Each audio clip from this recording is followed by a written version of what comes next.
ルフィは海賊王になる男だ。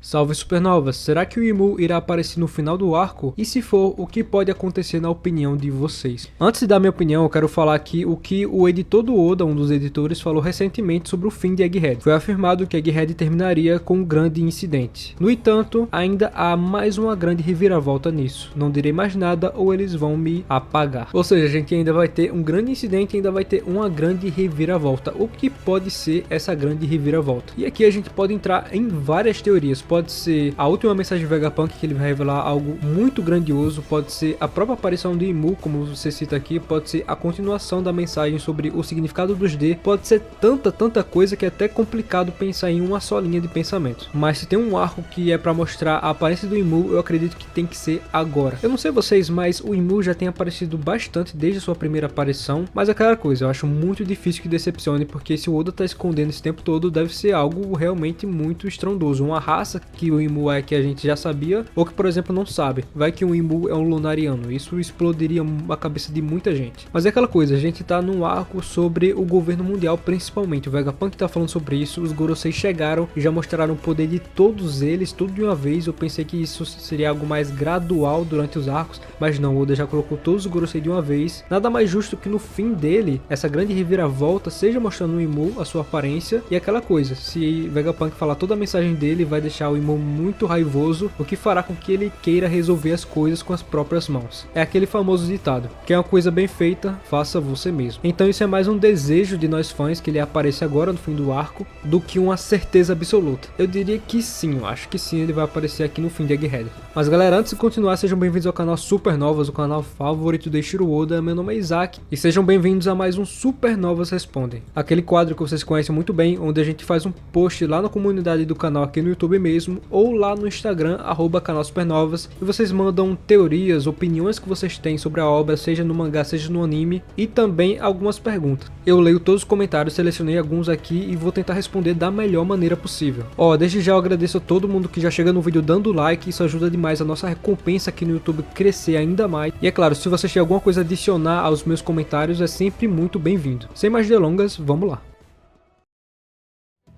O William Ramos disse o seguinte: e aí Supernovas, o robô Emmet conseguiu ferir o Javali com um baita socão e quebrou o chifre. Será que o Joy Boy usou algum metal específico no robô e qual seria esse metal? Porque o Oda guarda tanto o Dragon, será que ele está reservando um palco para ele brilhar até seu momento? Qual encontro está mais perto de acontecer, Dragon, Luffy ou Shanks e Luffy? Admiro o canal de vocês, sucesso, parabéns para todos aí do canal. Obrigado aí William, tamo junto. E cara, o William meteu aqui umas 3 perguntas em uma, né, vou tentar aqui responder. Cara, sinceramente, eu não sei se esse soco que o robô gigante deu nesse Gorosei foi tão efetivo, eu não acho que tenha causado tanto dano, mas ao ponto de somente deslocar ele para algum canto diferente. Eu acredito que essa arma secreta que foi revelada no capítulo 1120, que ele estava conversando ali até com o Joy Boy sobre ser o momento exato de usar aquilo, talvez seja uma arma que possa ferir os Gorosei finalmente, e aí sim a gente entenderia o que pode causar esses danos nos Gorosei. Na análise do capítulo a gente até faz uma teoria sobre isso, que pode ser algum tipo de arma nuclear ou um tipo de espada ou uma lança que até o Joy Boy usava antigamente. Sobre o Dragon, sobre as aparições do Dragon, eu não sei se vocês são tão engajados na comunidade de One Piece, mas isso é uma coisa que vem virado meme nos últimos tempos, porque o Dragon geralmente aparece só com um balãozinho de pensamento com 3 pontinhos e tipo, caramba,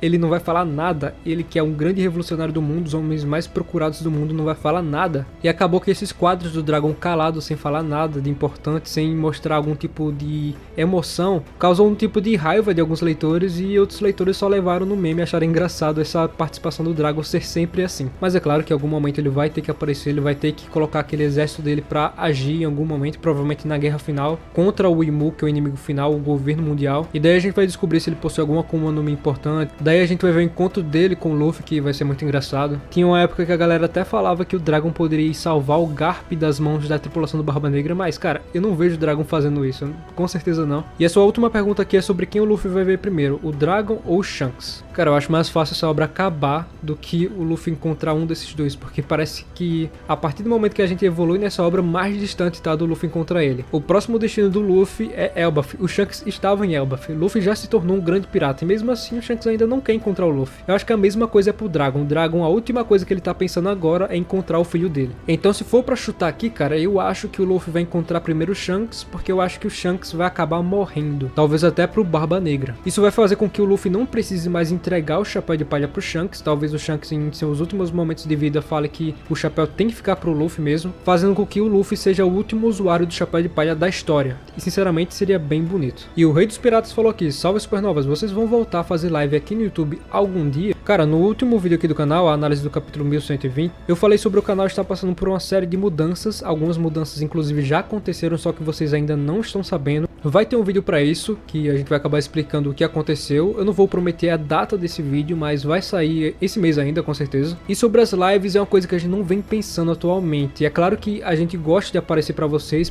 verem quem está falando, inclusive aqui no microfone, porque o canal a gente não se mostra muito, então é sempre bom ter esse contato visual, digamos assim, com vocês. E sinceramente eu sinto saudade de conversar com vocês, responder teorias, perguntas ao vivo mesmo. E até de convidar outros youtubers aqui do canal. A gente já conversou, por exemplo, com o Bruno Bandeira, mas a vontade de conversar com os Chapéus de Palha, com o Mangake, com os próprios dubladores de One Piece que a gente já conversou também um dia, é muito grande. A gente sente saudade disso. Mas depois desse período complicado, digamos assim, que a gente está passando, a gente pensa assim em voltar. E o Sir Kyoto, membro do canal, disse o seguinte: salve Supernovas, vocês são os caras, valeu mano. Levando em consideração o cenário de viagem temporal em Laugh Tale, vocês acham que o Roger ficou sabendo na última ilha sobre o futuro? E com isso ele percebeu que teria que morrer para que a linha temporal se mantivesse e sua morte inspirasse Joy Boy? Talvez por isso Shanks chorou, por um motivo simples, de que seria inevitável a morte do seu capitão. O que vocês acham? Eu acho que essa história de viagem no tempo, essa história de mundos paralelos e poder mudar o futuro de alguma forma, o Vegapunk falou que vai falar uma mensagem sobre o futuro. Será que é uma mensagem que ele tem 100% de certeza que vai acontecer? E dá pra ser alterado de alguma maneira?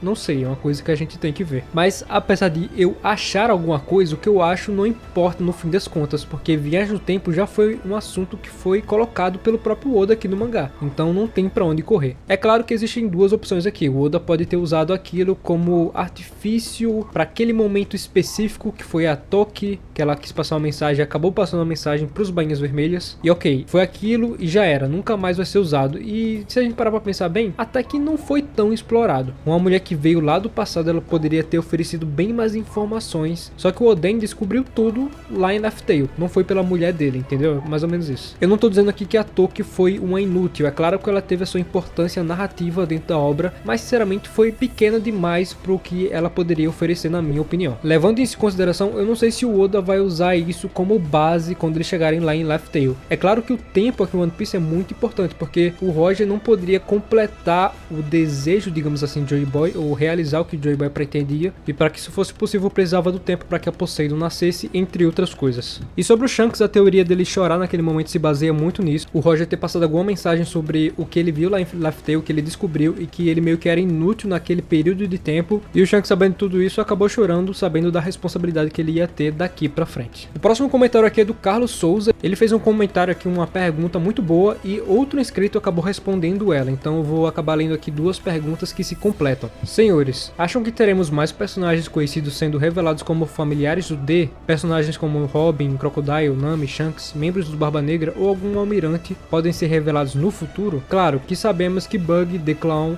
e God D. Usopp já são confirmados. E o Gregory Linsmello disse o seguinte: eu ainda acho que o Mobland Noland é um D, só que fizeram igual Roger e colocaram o D no final do nome. Nolan sendo o original Mobland D. Nolan. E o Barba Negra é um D falso, a família Marshall não é dos D. Cara, eu adorei essa teoria. Se for pra ter mais um membro do clã dos D, eu acredito que o Noland se encaixaria perfeitamente. Mas é aquela coisa, eu não sei se o governo teria interesse de tirar o D de seu nome, até porque ele não foi um personagem tão importante. Ele até morreu meio que com a galera zoando ele, rindo dele, fazendo deboche dele. Então o Noland não era um perigo para o governo como o Gold Roger era. Aí acabou virando Gold Roger. Mas é claro que ele, com medo do governo, pode ter tirado o D do seu nome, como o Cleome de Clover fez. O Clover revelou no capítulo passado que acabou mentindo sobre o nome dele para poder não morrer como seu irmão morreu. Ou seja, se existem mais personagens que escondem o D de seu nome, significa que tem muita família D que a gente ainda não conhece, e agora abre essa nova ramificação de teorias aqui dentro da comunidade de One Piece. Quem pode ser um D, quem não pode ser um D, e por isso que eu duvido muito que existam falsos D, porque isso seria uma burrice muito grande do Barba Negra criar o nome D dentro do seu Marshall D. Teach só para comprar uma briga com o governo mundial. Acho que não é muito a cara dele fazer isso. Então sim, eu acredito que o Noland pode ser um D, é uma teoria que eu gosto muito, e agora é só esperar quem vai ser revelado agora como D também. Mas se a gente tem o Barba Negra que é um vilão, que ele é um D, então nada impede que outro vilão também seja, né? Inclusive o próprio Insama, quem não garante que ele é um D? E sinceramente a probabilidade dele ser é bem grande. Mas galera, com isso que eu encerro esse vídeo, espero muito que vocês tenham gostado. Eu espero ter conseguido responder seus comentários aqui da melhor maneira possível. E se eu acabei respondendo seu comentário, comenta aí. Eu fui respondido, que eu gosto muito dessa interação que a gente tem com vocês. Fiquem ligados para os próximos vídeos desse quadro, segue a gente lá no